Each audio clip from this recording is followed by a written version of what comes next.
హైదరాబాద్ నగర శివార్లో గంజాయి బ్యాచ్ ఆగడాలు శృతిమించుతున్నాయి. గంజాయి బ్యాచ్ చేష్టలతో పలు కాలనీ వాసులు భయభ్రాంతులకు గురవుతున్నారు.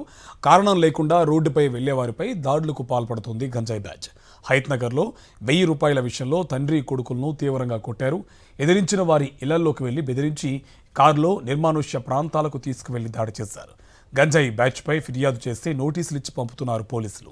గతంలో నగర శివారు పోలీస్ స్టేషన్లో పలు కేసులు నమోదు కాగా ఇప్పుడు హైత్ నగర్ పిఎస్లో 2 కేసులు నమోదయ్యాయి. గంజాయి బ్యాచ్ వల్ల తమకు ప్రాణహాని ఉందని బాధితులు ఆవేదన వ్యక్తం చేశారు.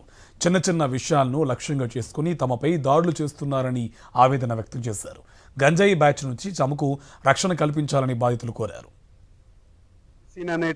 వీళ్ళని ఎందుకు ప్రోత్సహిస్తుండు? వీళ్ళకాళ్ళకి ఏం సంబంధం? ఎందుకు నాకు ఆయనకి ఏం శత్రుత్వం ఉంది? నేను ఇంతవరకు ఆయన ఎవరో తెలియదు. నాకు నేనెవరో మరి ఆయనకి తెలుసా? నేనేమన్నా అన్యాయం చేసినా? ఈ 1000 రూపాయల పంచాయతీ, చిన్న పంచాయతీని ఇంత పెద్దగా ఎందుకు చేస్తున్నాడు? వాళ్ళని ఆ గంజాయి వాళ్ళని ఎందుకు ఆయన ఎంకరేజ్ చేయాల్సి వస్తుంది?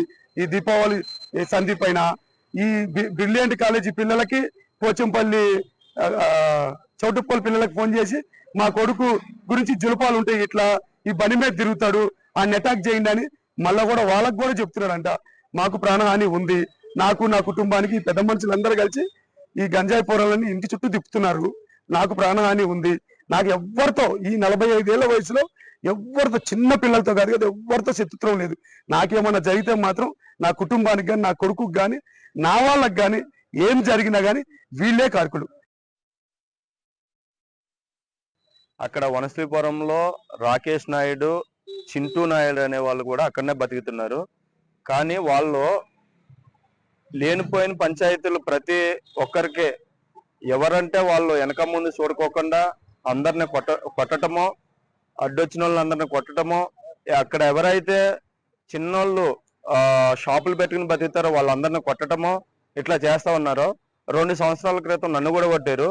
ఇప్పుడు నా ఫ్రెండ్ అయిన రోషి యాదవ్ని వాళ్ళ అబ్బాయిని దారుణంగా కొడుతుంటే నేను అక్కడికి వెళ్ళినప్పుడు చూసినందుకు ఈ రోజున వాళ్ళు గంజాయి బ్యాచ్ తోటి మొత్తం కాలనీ నిండా తిరుగుతా అందరిని కొట్టడానికే ప్రయత్నిస్తా చేస్తున్నారు.